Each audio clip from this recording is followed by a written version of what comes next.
1 Coríntios, capítulo 8,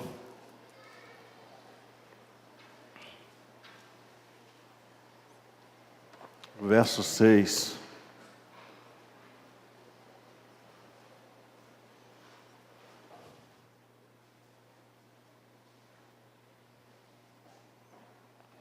Diz o seguinte, a palavra do Senhor: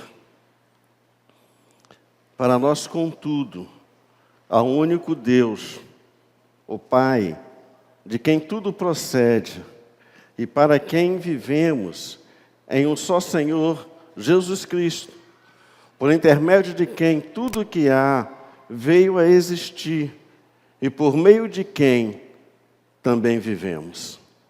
Vamos curvar nossas cabeças, vamos orar.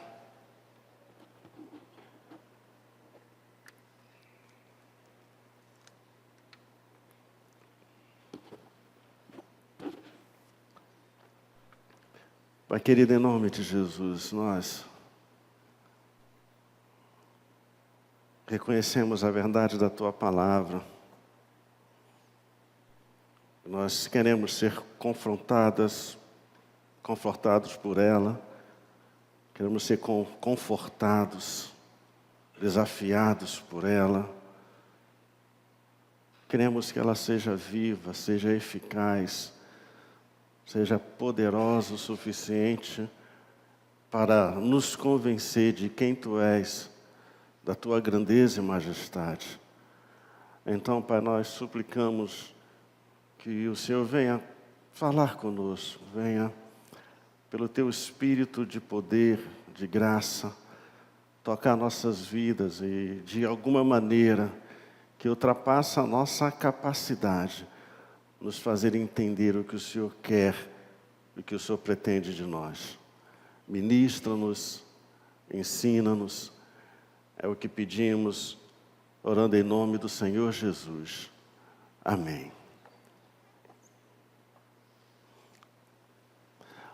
Paulo, escrevendo essa carta aos Coríntios, Paulo ele vai chamar a nossa atenção sobre a pessoa de Deus. E ele vai frisar de uma maneira bem clara: há um único Deus, o Pai, de quem procede tudo e para quem vivemos, em um só Senhor, Jesus Cristo, por intermédio de quem tudo o que há veio a existir, e por meio de quem também vivemos. Apóstolo Paulo faz questão de, nos seus escritos, chamar a atenção para a grandeza, para a majestade, para a soberania de Deus.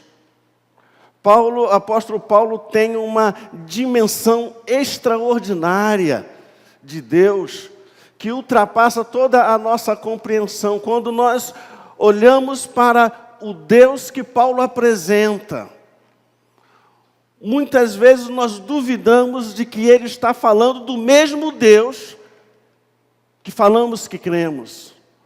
Porque a visão que Paulo tem de Deus é algo extraordinário, é algo sobrenatural. Paulo tem a visão de um Deus grande, poderoso, sobrenatural, que faz coisas extraordinárias, do Deus para o qual não há limites para nada, do Deus que controla e domina o universo, o Deus para o qual nada é impossível. E muitas vezes, quando somos confrontados com esse Deus de Paulo, nós ficamos preocupados, porque aparentemente não se fala do mesmo Deus. Muitas vezes o Deus que nós cremos é um Deus muito insignificante, muito pequeno, muito incapaz. Deus que não age hoje, Deus que não faz mais nada hoje, Deus que tem limites, Deus que nós impusemos limites a Ele, de que há coisas que Ele não pode fazer.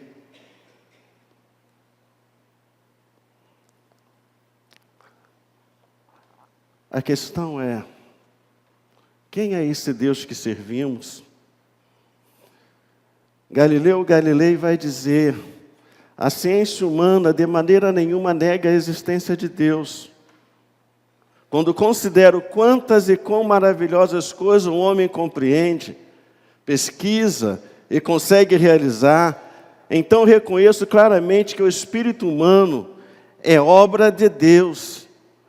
E a mais notável. Entretanto, Carl Sagan vai dizer: a ideia de que Deus é um gigante barbudo, de pele branca, sentado no céu, é ridícula. Mas se com esse conceito você se referir a um conjunto de leis físicas que regem o universo, então claramente existe um Deus, só que ele é emocionalmente frustrante. Afinal, não faz muito sentido rezar para a lei da gravidade. O que nós entendemos, o que nós compreendemos de Deus, para muitos, Deus é esse Deus frustrante, esse Deus que não tem sentido, esse Deus que se identifica com a natureza, esse Deus que é meramente uma abstração. E nós queremos compartilhar com a igreja nessa noite sobre o seguinte tema: Deus, quem é? O que fez e o que pode fazer por nós. Quem é esse Deus? O que Ele fez? O que Ele pode fazer por nós? Primeira coisa que a gente pode atentar é: quem é Deus? O Catecismo Maior de Westminster vai dizer: Deus é Espírito em si e por ser infinito em seu ser, glória, bem-aventurança e perfeição, todo suficiente, eterno, imutável, insondável, onipresente, infinito em poder, sabedoria, santidade, justiça, misericórdia e clemência, longânimo e cheio de bondade e verdade. Podemos também afirmar que Deus é o ser supremo, criador de todo o universo. Ele não tem princípio nem fim, sabe todas as coisas e tem poder para fazer tudo. Deus é espírito, não tem limitações físicas. Deus é amor, Deus é pessoa. Ao mesmo tempo é possível conhecê-lo e impossível compreendê-lo. Porque Ele é muito maior e mais complexo do que nós. Podemos então sumariar a compreensão bíblica de Deus da seguinte forma: primeiro, Deus é pessoal e é Deus infinito. Segundo, Deus é o criador e sustentador do universo. Terceiro, Deus é amor e santo. Quarto, Deus é um e Deus é três pessoas. E assim nós podemos destacar três coisas sobre Deus. Primeira coisa que nós podemos destacar sobre Deus é que Deus é pessoal. Ele não é impessoal, Ele não é um elemento neutro ou uma força como a energia ou a eletricidade. Ele, como um ser humano, possui um nome próprio. Êxodo capítulo 3, verso 14 e 15 diz: disse Deus a Moisés: eu sou o que sou. Disse mais: assim dirás aos filhos de Israel: eu sou, me enviou a vós outros. Disse Deus ainda mais a Moisés: assim dirás aos filhos de Israel: o Senhor, o Deus de vossos pais, o Deus de Abraão, o Deus de Isaque e o Deus de Jacó, me enviou a vós outros. Este é o meu nome eternamente, e assim serei lembrado de geração em geração. Deus é um Deus pessoal. E por Ele ser um Deus pessoal, nós podemos nos relacionar pessoalmente com Ele. Deus, Ele é o Deus que possui mente e capacidade para pensar.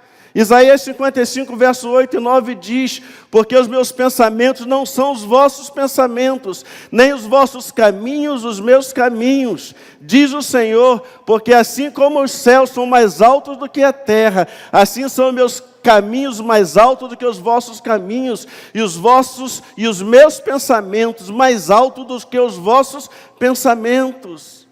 Deus, Ele também possui vontade própria. Ele pode decidir e fazer livres escolhas, e Ele não é controlado por qualquer poder superior.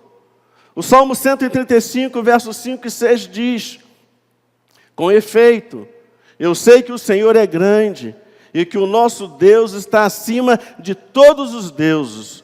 Tudo quanto aprouve ao Senhor, Ele o fez nos céus e na terra, no mar e em todos os abismos. Deus também é o Deus que possui emoções.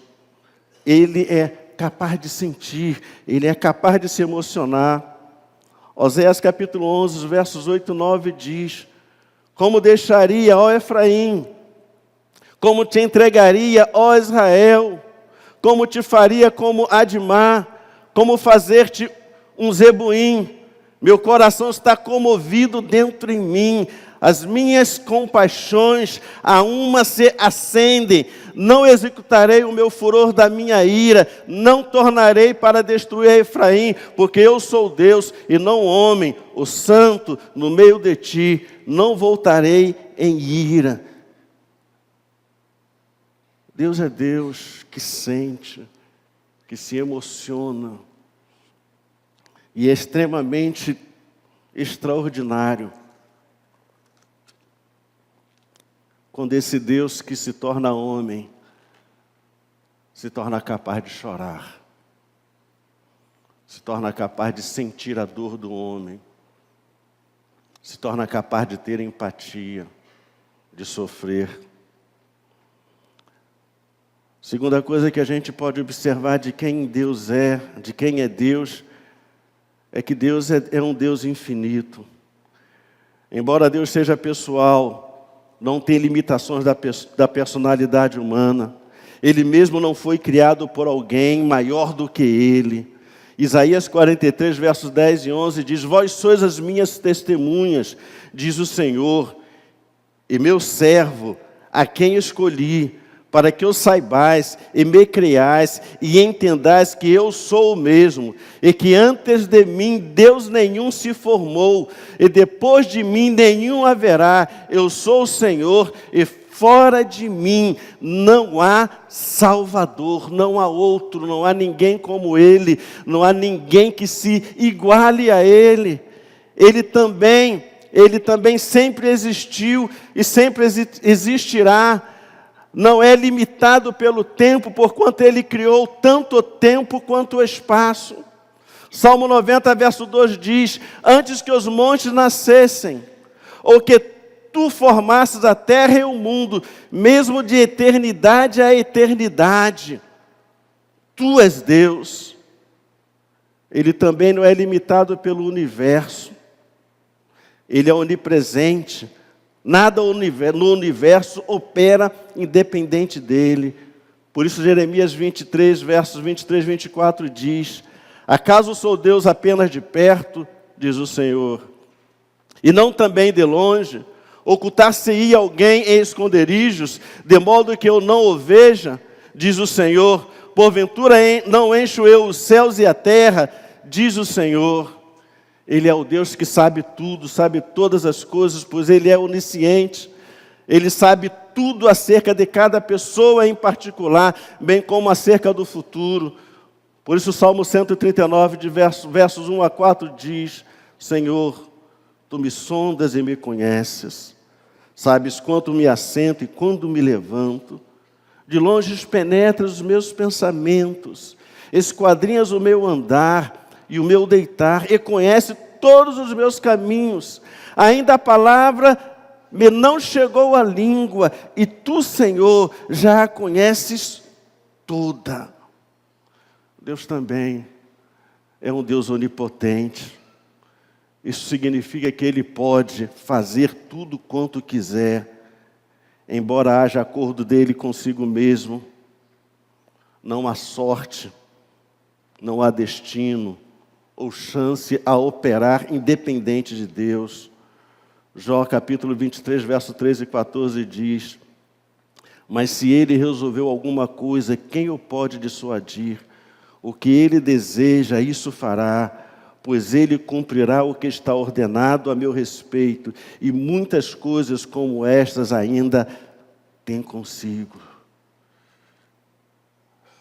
A Bíblia fala de um Deus extraordinário. Os autores bíblicos falam de um Deus para o qual não há limites, de um Deus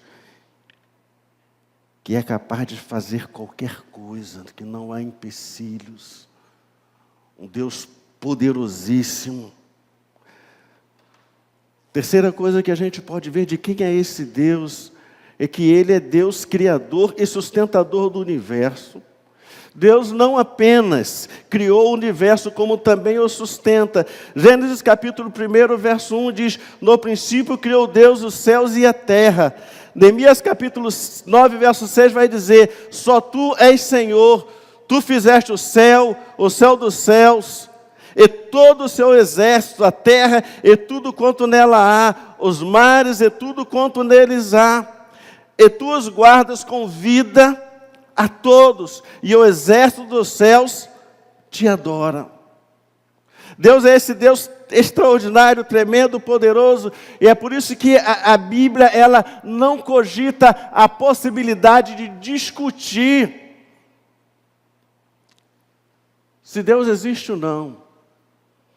É por isso que Moisés, ele começa de um ponto pacífico. No princípio, criou Deus os céus e a terra. Ele trabalha com uma coisa muito simples: Deus existe, ponto final. E a Bíblia vai dizer que quem contesta isto, a Bíblia vai dizer que são os nécios. Diz o nécio no seu coração, diz o ímpio no seu coração: não há Deus. Mas a questão é: quem é Deus para nós? Será que Deus é esse Deus tão grande, tão tremendo, tão extraordinário? Esse Deus que cria, que criou, que sustenta, que guarda. Esse Deus que age sobrenaturalmente. Esse Deus que faz milagres, que faz o impossível.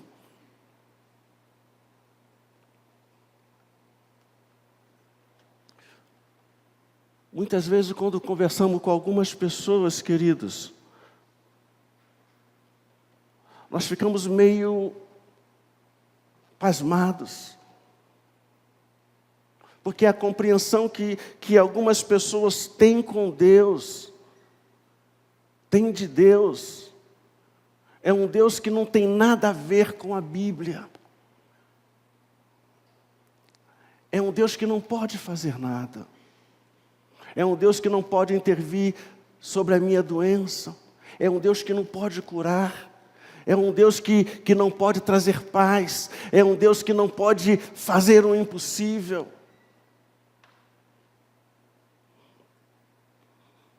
É um Deus como aquele hino que de vez em quando a gente canta, que é muito bonito: Deus dos antigos. Mas não é Deus do presente. Mas não é o Deus de agora. O Deus que a Bíblia diz que é o mesmo ontem, hoje e o será para sempre. O Deus que criou os céus e a terra. O Deus que abriu o mar vermelho. O Deus que fez descer fogo dos céus. O Deus que operou na pessoa do Senhor Jesus e que operou através dos apóstolos. Ele não deixou de ser Deus. Ele continua sendo Deus hoje. E continua fazendo coisas extraordinárias e sobrenaturais hoje. Continua agindo hoje. Apóstolo Paulo vai dizer: aquele que é poderoso para fazer infinitamente mais do que tudo quanto pedimos ou pensamos, conforme o seu poder que opera em nós. Paulo diz que o único limite para Deus é o limite da ação do Espírito Santo dentro de nós. E ele diz que para esse Deus não há limites. Ele é poderoso para fazer infinitamente mais de tudo quanto você pede.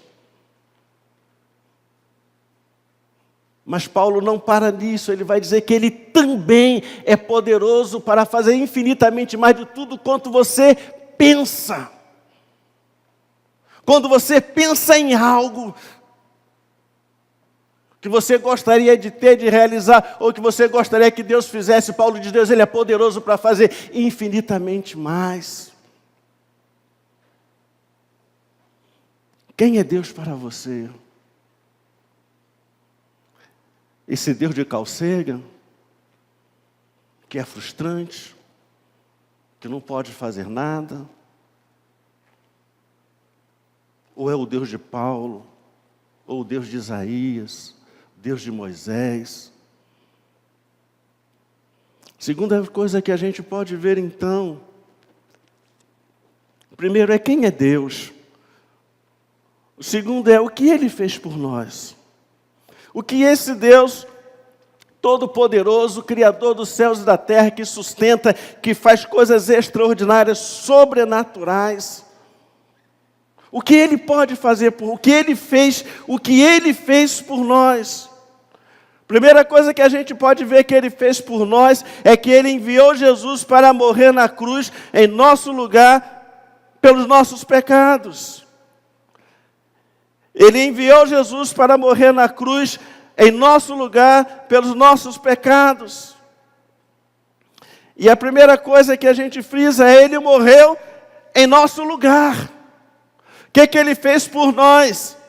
Ele enviou Jesus para morrer em nosso lugar. Isaías capítulo 53, verso 6 vai dizer, todos nós andávamos desgarrados como ovelhas, cada um se desviava pelo seu caminho, mas o Senhor fez cair sobre Ele a iniquidade de todos nós. Ele morreu por nós, Ele morreu em nosso lugar. 1 Timóteo capítulo 2, verso 5 e 6 vai dizer, porque há um só Deus, é um só mediador entre Deus e os homens, Jesus Cristo homem, o qual se deu a si mesmo por preço da redenção por todos, para servir de testemunho a seu respeito, o qual se deu a si mesmo em preço de redenção por todos. O que Ele fez por nós? Ele enviou Jesus para morrer em nosso lugar. Isaías 53 vai dizer, verso 4 vai dizer, certamente Ele tomou sobre si as nossas enfermidades e as nossas dores levou sobre si, e nós o reputávamos por aflito, ferido de Deus e oprimido. Ele tomou sobre si as nossas enfermidades. Querido, querida, aquela cruz era nossa, aquele lugar era nosso, aquela morte era a nossa morte. Se você quer ter uma ideia ínfima do que Jesus sofreu por nós, no nosso lugar, é só você ver a Paixão de Cristo de Mel Gibson. As pessoas dizem que aquilo foi uma fantasia cruel. Não foi uma fantasia cruel. Foi pior do que aquilo. Porque os romanos não tinham nenhuma consideração pelos seus inimigos. Aquilo é uma ideia pálida do que Jesus sofreu por nós, sofreu em nosso lugar. Ele também, em segundo lugar, morreu pelos nossos pecados. Isaías 53, verso 5 diz, mas Ele foi transpassado pelas nossas transgressões e moído pelas nossas iniquidades. O castigo que nos traz a paz estava sobre Ele, e pelas suas pisaduras fomos sarados. Ele foi transpassado pelas nossas transgressões Ele foi moído pelos nossos pecados. O castigo que nos traz a paz estava sobre ele. Ele morreu na cruz pelo meu pecado. Ele morreu na cruz pelo seu pecado. Ele ali na cruz se tornou pecado. Todo o pecado da humanidade caiu sobre ele. Todo o meu pecado caiu sobre ele. E foi algo tão terrível que ele gritou: Deus meu, por que me desamparastes? Isaías 53 vai dizer: por juízo opressor foi arrebatado, e de sua linguagem quem dela cogitou?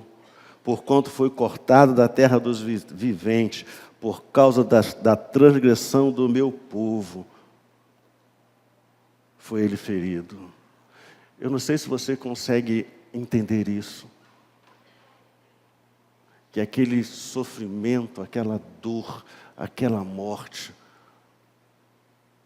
foi por causa das coisas que eu fiz. Foi por causa das coisas que eu faço. O meu pecado levou Jesus para a cruz. Para que eu não fosse, ele foi. E ele sofreu por causa de mim. 1 Coríntios 15, verso 3 vai dizer: antes de tudo, vos entreguei o que também recebi, que Cristo morreu pelos nossos pecados, segundo as Escrituras.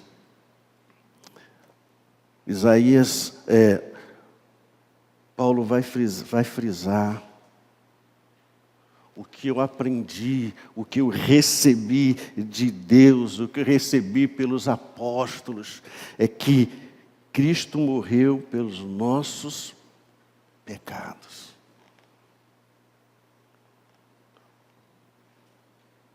O que significa que eu matei Jesus. O meu pecado matou Jesus. O meu pecado levou Jesus à morte. Ele morreu em nosso lugar e levou na cruz os nossos pecados. A outra coisa que nós vemos então é que ele nos amou incondicionalmente, em segundo lugar. Primeiro, ele morreu na cruz por nós, levando os nossos pecados. Segunda coisa que a gente pode aprender do que Deus fez por nós é que ele nos amou incondicionalmente, nos amou de forma incondicional. Apóstolo João afirma que Deus é amor. Amor é um dos atributos divinos. Lois Berkhoff define amor como a perfeição de Deus pela qual ele é movido eternamente à sua própria comunicação. Desde que Deus é absolutamente bom em si mesmo, seu amor não pode achar completa satisfação em nenhum objeto falto de perfeição absoluta. Ele ama as suas criaturas racionais por amor a si mesmo, ou para expressá-lo de outra forma, neles ele se ama a si mesmo, suas virtudes, sua obra e seus dons. Segundo Berkhoff, Deus nem mesmo retira completamente seu amor do pecador em seu estado pecaminoso atual, apesar de que o pecado deixa uma abominação para ele, visto que mesmo no pecador ele reconhece um portador da sua imagem. É um fato inquestionável que Deus nos ama. É um fato inquestionável que Ele ama o pecador. 1 João capítulo 4, verso 9 diz: nisto se manifestou o amor de Deus para conosco, em que Deus enviou seu Filho unigênito ao mundo, para que por meio dele vivamos. Deus nos ama e quando Ele nos amou, quando Ele manifestou esse amor por nós, O apóstolo Paulo vai dizer em Romanos 5, verso 8, mas Deus prova o seu próprio amor para conosco, pelo fato de Cristo ter morrido por nós, sendo nós ainda pecadores. Quando Deus nos amou, o apóstolo Paulo vai dizer, quando éramos pecadores. Deus nos amou quando nós estávamos perdidos. Paulo diz que Deus nos amou quando nós estávamos sem Deus no mundo, quando nós não queríamos nada com Deus, quando nós levávamos uma vida depravada, uma vida ímpia, uma vida cheia de iniquidade, estávamos longe, distantes, mortos nos nossos delitos e pecados. Quando nós odiávamos a Deus e todas as coisas de Deus, Paulo diz que nesse tempo, Deus nos amou. E é interessante, queridos, que nos últimos anos, alguns estudiosos ou teólogos resolveram reconceituar um conceito antigo que dizia, Deus odeia o pecado, mas ama o pecador. Desde que eu era pequenininho, faz um tempo bom, sempre ouvi isso. Deus ama, Deus odeia o pecado, mas ama o pecador. Só que nos últimos tempos, nos últimos 10 anos ou menos, criou-se um novo conceito. E qual é esse conceito? Deus odeia o pecado e odeia também o pecador. Então esse conceito de que Deus ama o pecado, mas Deus odeia o pecado, mas ama o pecador, isso é antibíblico. Isso não existe, é incorreto.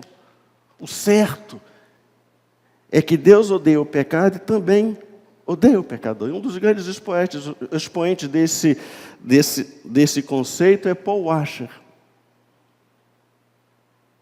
Entretanto, queridos, por mais interessante que seja, este conceito não expressa toda a verdade bíblica. Pelo menos 2 textos são usados para afirmar esse novo conceito. O Salmo 11, verso 5 diz, o Senhor põe à prova o justo e ao ímpio, mas o que ama a violência, a sua alma, o abomina.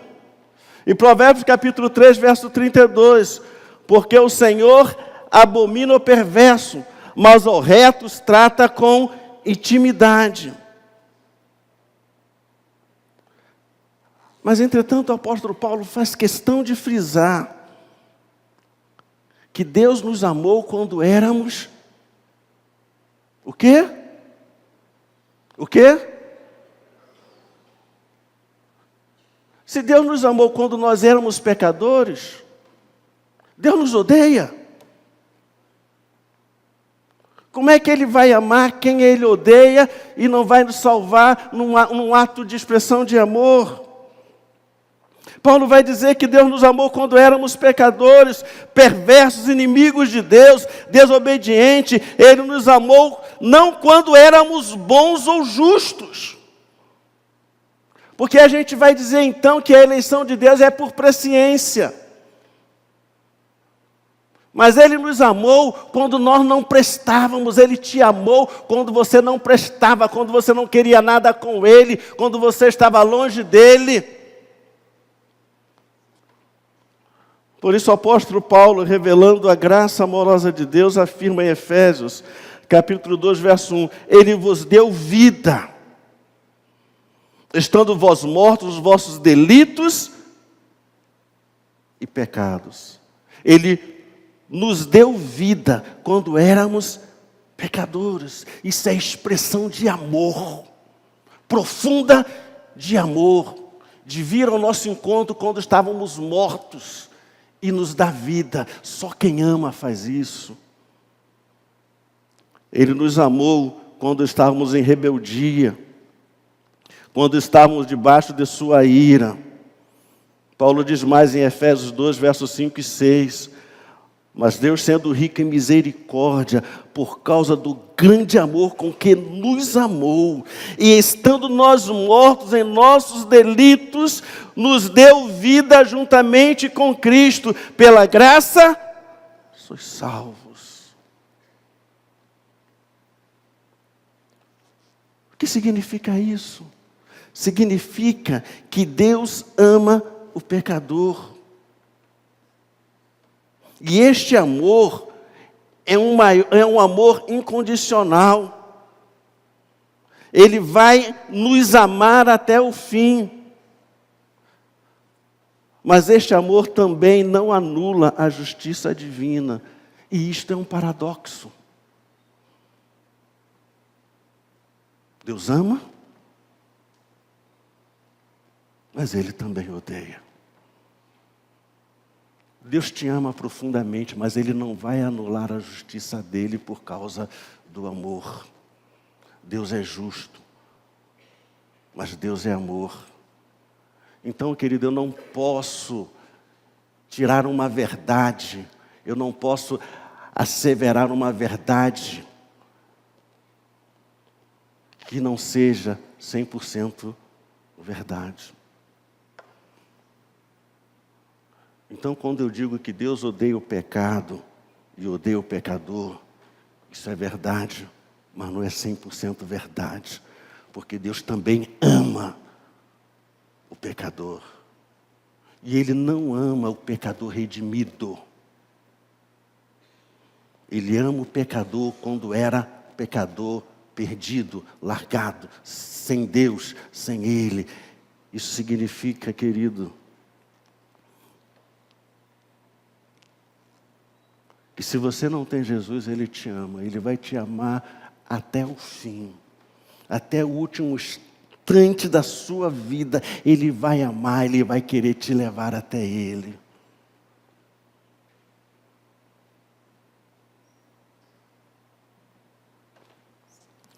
Eu não posso, querido, negar uma verdade bíblica em detrimento de outra verdade bíblica. Porque aí nós estamos vivendo um radicalismo. A verdade bíblica é que Deus ama o pecador e odeia o pecado. A verdade bíblica é que Deus odeia o pecado e também odeia o pecador. Mas eu não posso tirar uma e colocar a outra. Eu não posso querer ser mais justo do que Deus. Eu não posso querer ser melhor do que Deus. Eu não posso querer ser mais teólogo do que Deus. Eu não posso querer ser mais severo do que Deus. Como também não posso querer ser mais gracioso do que Deus. O Senhor Jesus afirma em João 3,16: porque Deus amou o mundo de tal maneira que deu o seu Filho unigênito para que todo aquele que nele crê não pereça, mas tenha vida eterna. O apóstolo João afirma em 1 João capítulo 4, verso 10: assim nisto consiste o amor, não em que nós tenhamos amado a Deus, mas em que Ele nos amou e enviou seu Filho como propiciação pelos nossos pecados. Meu querido, minha querida, Deus te ama. Deus te ama tanto que Ele manifestou esse amor na cruz do Calvário. Deus te ama tanto que Ele enviou Jesus para morrer na cruz por você. Deus te ama tanto que na cruz Ele levou os nossos pecados. Ele te ama de forma profunda, de forma incondicional. Mesmo que você não queira nada com Ele, mesmo que você o despreze, a cruz revela o amor dEle.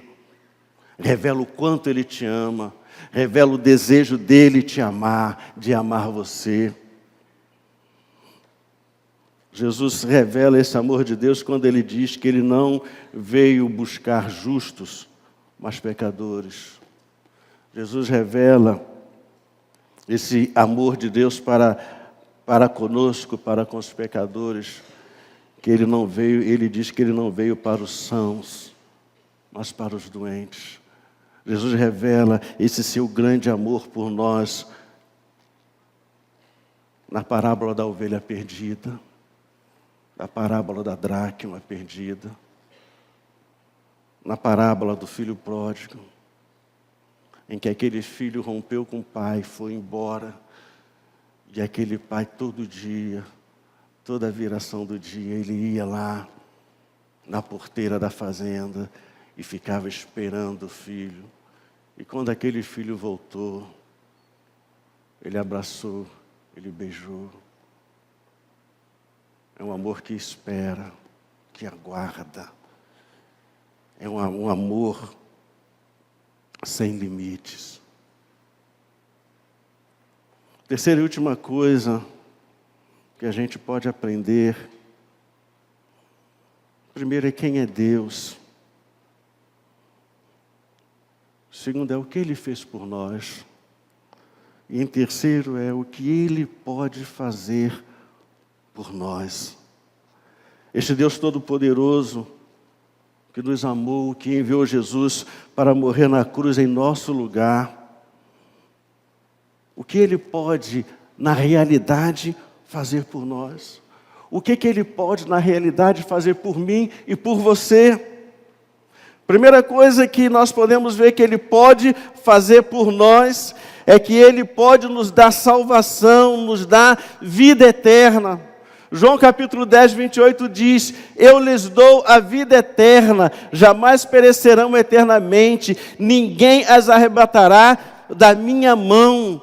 Ele pode nos dar vida eterna, Ele pode nos salvar. João capítulo 11, verso 25 a 26 diz: eu sou a ressurreição e a vida. Quem crê em mim, ainda que morra, viverá. E todo que vive e crê em mim não morrerá eternamente. Crês isto? Eu sou a ressurreição e a vida. Quem crê em mim, ainda que morra, viverá. Ele pode dar vida eterna a você. Uma vida que começa quando Ele entra na sua vida, muda a sua vida, muda a sua história. E é uma vida que não tem mais fim. Ele mesmo diz: o que é a vida eterna? Ele vai dizer: a vida eterna é esta, que conheça o Senhor, que conheça a Deus e conheça o seu Filho. Vida eterna é ter Jesus.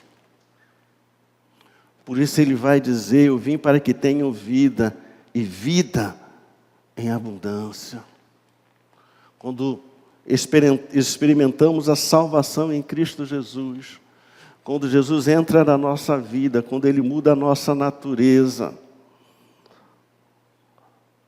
nós começamos a ter uma vida que é algo extraordinário. Uma vida que é melhor do que qualquer outra vida, uma vida que é melhor do que viver pecando, uma vida que é melhor do que a atração que o mundo tem, uma vida que é melhor do que bebidas, do que farra, do que mulheres, uma vida que é melhor do que dinheiro, porque é uma vida em que o Senhor do universo mora dentro de nós. O Deus Supremo, o Criador do universo, esse Deus que a Bíblia diz que é todo-poderoso, Ele decidiu morar dentro de nós. Romanos capítulo 6, verso 23, vai dizer: porque o salário do pecado é a morte, mas o dom gratuito de Deus é a vida eterna, por intermédio de Cristo Jesus, nosso Senhor. O salário do pecado é a morte. Se você vive em pecado, você vai morrer. Se você se recusa a voltar-se para Jesus, você vai morrer e você vai ser condenado. Mas Ele diz que o dom gratuito de Deus, e é muito engraçado como Paulo brinca com as palavras, ele fala o dom gratuito. Se é dom, é gratuito. Você já viu um dom que seja pago? Você já viu um presente que você pague para ter esse presente? Mas ele fala, mas o dom gratuito de Deus, o presente que Deus tem para nós, o presente que Deus tem para você, é a vida eterna por intermédio de nosso Senhor Jesus Cristo. Você pode ter vida eterna. Você pode ser salvo. Ele faz E Ele pode fazer isso por você, Ele pode salvar você. Ele pode entrar na sua vida e pelo Espírito Santo, Ele pode regenerar você e pode fazer você experimentar aquilo que o apóstolo Paulo diz, que aquelas coisas que nós não vimos, nem ouvimos, o que jamais penetrou no coração humano, é o que Deus tem preparado para aqueles que o amam. Mas Paulo não para aí. Paulo diz, mas Deus nos revelou pelo Espírito. Paulo não está falando de algo futuro, de algo que nós vamos experimentar no futuro. Paulo está falando de algo que a gente experimenta aqui, que foi nos revelado pelo Espírito. Por isso o apóstolo Paulo diz que o Espírito Santo é o penhor da nossa herança, é a antecipação da glória.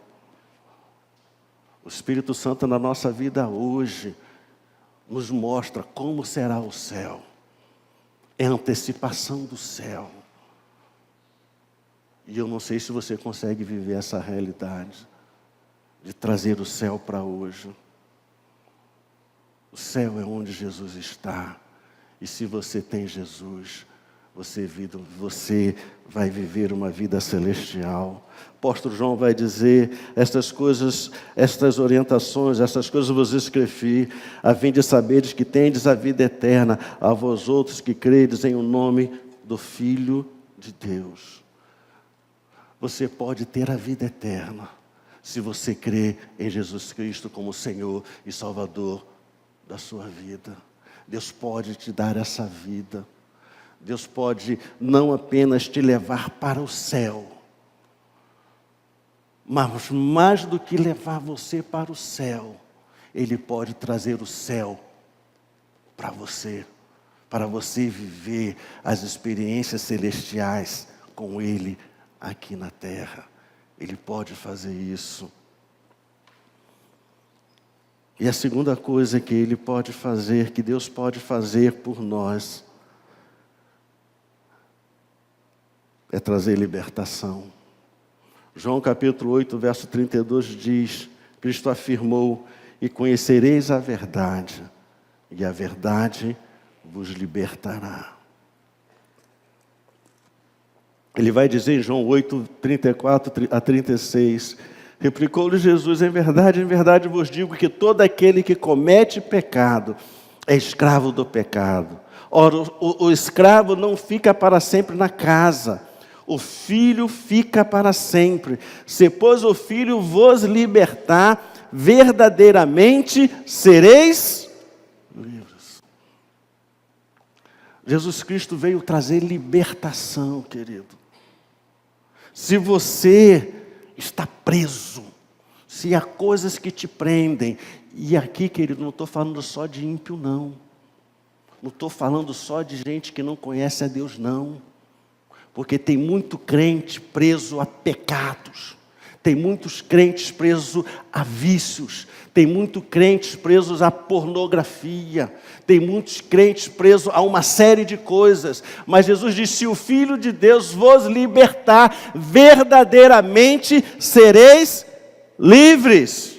Conhecereis a verdade e a verdade vos libertará.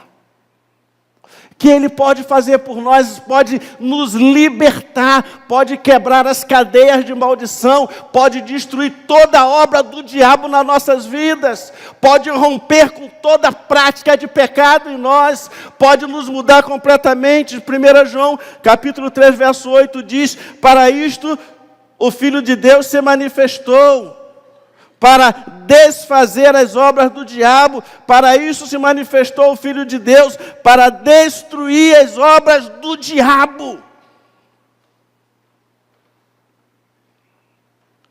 Querido, tudo que é coisa do diabo, Jesus veio trazer libertação. Não há nada que possa prender, que possa amarrar você. Se você quiser, Deus pode libertar você. Deus pode romper com todas as cadeias, com todas as fortalezas que prendem a sua vida. Paulo diz que ele levou cativo o cativeiro.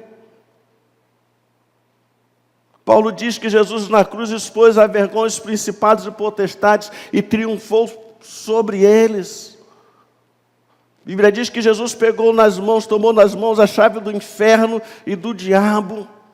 A Bíblia diz: eis aí vos deu autoridade sobre serpentes, escorpiões, sobre todo o poder do inimigo, e nada absolutamente vos causará dano. Em meu nome expulsarei demônios, falarão novas línguas, pegarão em serpentes, se beberem ou comerem alguma coisa mortífera, não vos causará dano. Imporão as mãos sobre os enfermos, eles serão curados. Isso é poder que Ele nos deu.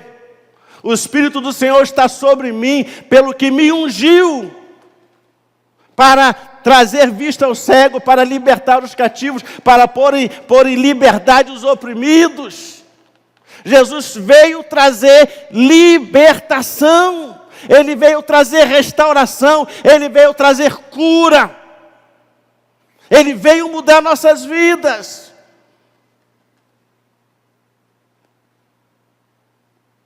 E então, querido, se há coisa na sua vida que te prende, que te amarra, que te empurra para baixo, se há coisa na sua vida que não faz você viver essa vida abundante que Jesus diz que dá, você precisa de libertação. Você precisa experimentar o poder real da cruz de Cristo na sua vida.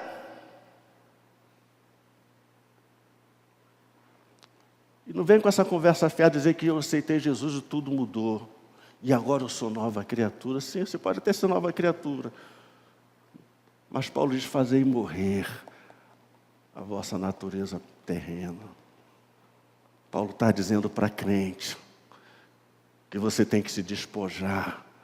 Ele trouxe libertação e você tem que se apropriar dessa libertação que Ele trouxe para você. Se você vive mentindo, você precisa experimentar essa libertação da verdade na sua vida. Se você vive uma vida de vícios, você está precisando de libertação. Se você não consegue controlar a sua raiva, a sua ira, você precisa de libertação. Mas Jesus veio destruir as obras do diabo. Ele pode libertar você. Ele pode fazer com que você viva uma vida plena, total, absoluta com Ele. Ele pode fazer isso. Ele fez na cruz do Calvário. E Ele pode fazer isso. Diante deste Deus extraordinário, poderoso, diante do que Ele fez por nós, diante do que Ele pode fazer por nós, o que podemos fazer? Quando nós olhamos para esse Deus que a Bíblia apresenta, esse Deus tão poderoso, tão extraordinário, tão soberano, diante do que Ele fez em Cristo na cruz do Calvário, morrendo por nós, morrendo pelos nossos pecados, diante do que Ele pode fazer, das coisas poderosas e extraordinárias que Ele pode fazer nas nossas vidas, o que podemos fazer? Há duas coisas que podemos fazer. Primeira coisa é nada. Nós não podemos fazer nada. Não há nada que podemos fazer, não há em nós nenhuma condição para mudar nossa sorte, de mudar nossa história, de mudar nossa natureza. Não há nada que podemos fazer para alcançarmos a graça salvadora por nós mesmos. Não há nada que possamos fazer para sermos libertos, para rompermos com o pecado. Não há nada que a gente possa fazer, pois a Bíblia diz: porque todos pecaram e carecem da glória de Deus. Não há nada em nós que, por mais que a gente tente fazer, que vai conseguir fazer com que a graça de Deus venha até nós, com que sejamos livres, com que sejamos libertos, com que sejamos salvos. Não há nada em nós. Precisamos da graça de Deus. Mas em segundo lugar, quando olhamos a palavra de Deus, há algumas coisas que podemos fazer. E a primeira coisa que podemos fazer, que você pode fazer, é se arrepender dos seus pecados. Jesus começou seu ministério pregando para os pecadores, dizendo: arrependei-vos e crede no Evangelho. E querido, entenda o seguinte: não há nada que Deus exija de um homem que um homem não possa fazer. Deus não é sado, em que manda a gente fazer uma coisa e vira para Gabriel: eu mandei ele fazer, mas ele não vai conseguir fazer. Já vou botar ele numa crise existencial. Você pode arrepender dos seus pecados. Você pode reconhecer a sua rebelião, sua revolta contra Deus. Você pode reconhecer os seus pecados. Reconhecer que você é pecador. Você pode reconhecer que você está perdido. Você pode reconhecer que sem Deus você está condenado, você vai para o inferno. Você pode reconhecer que se Deus não intervir na sua vida, na sua família, vai ser tudo destruído, não há jeito, não há esperança, não há salvação. Você pode então se arrepender de todo o mal que você fez. Em segundo lugar, você pode clamar ao Senhor.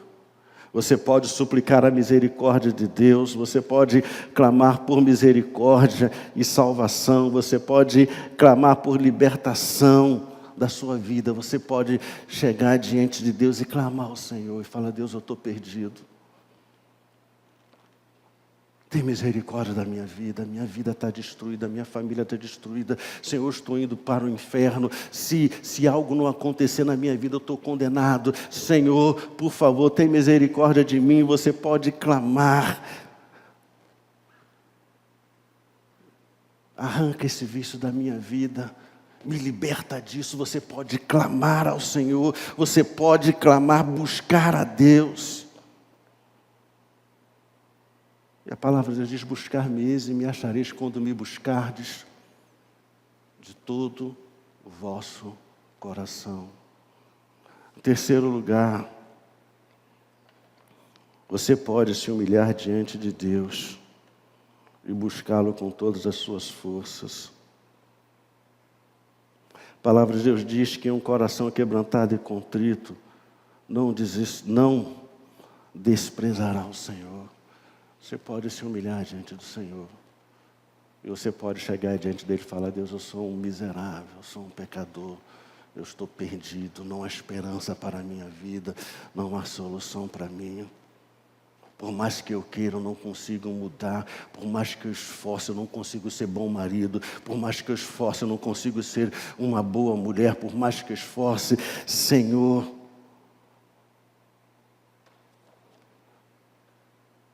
Jesus diz: vinde a mim, todos vós que estáis cansados e sobrecarregados, e eu vos aliviarei, e encontrareis descanso para as vossas almas. O Senhor Jesus afirmou: aquele que vem a mim, de nenhuma maneira lançarei fora. Você pode se humilhar diante de Deus, e pode derramar diante dele toda a sua miséria, toda a sua desgraça, toda a sua infelicidade, toda a sua dor.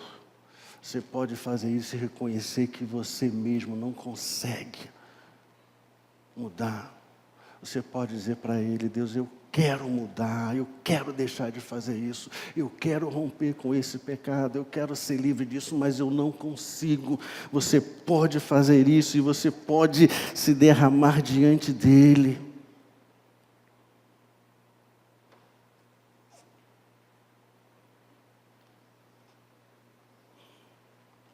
Você pode e você deve fazer tudo isso. Você deve se arrepender diante do Senhor, deve reconhecer todas as suas mazelas, você deve buscar o Senhor, se humilhar, clamar, fazer tudo isso diante de Deus, com toda a sua alma, com todo o seu coração, com todo o seu esforço. Mas querido e querida,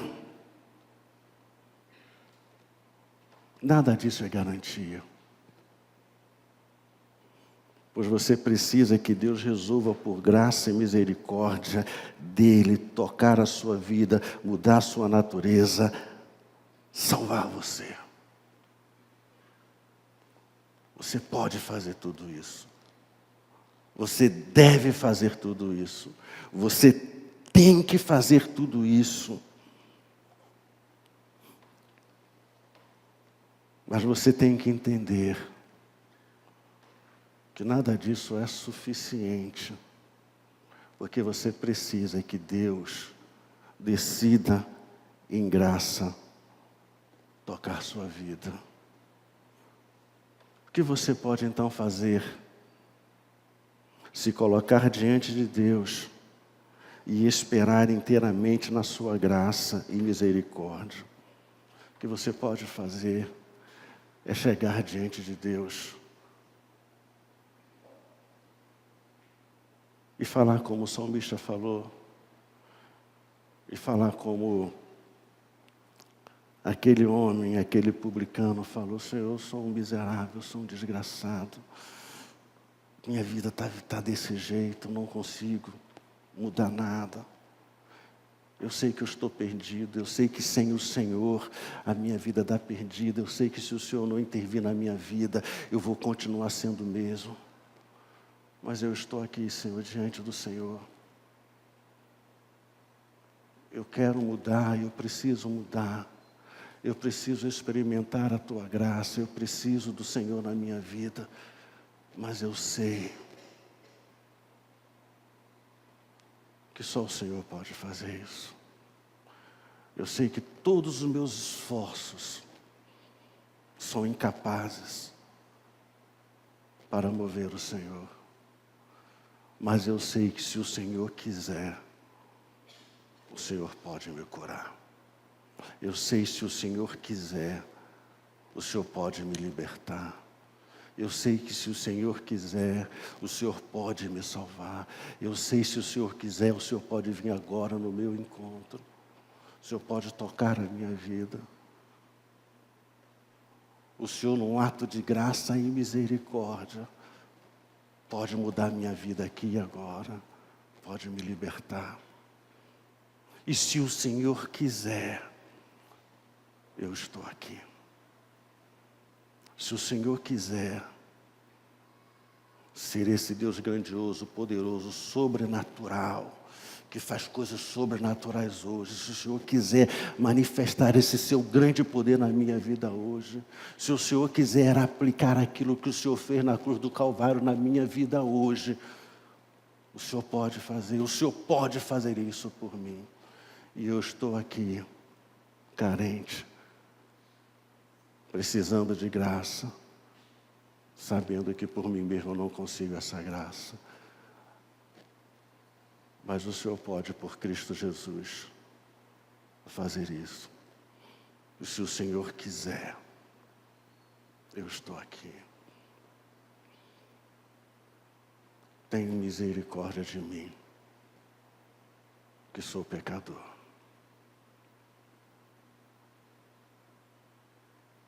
Curve a sua cabeça.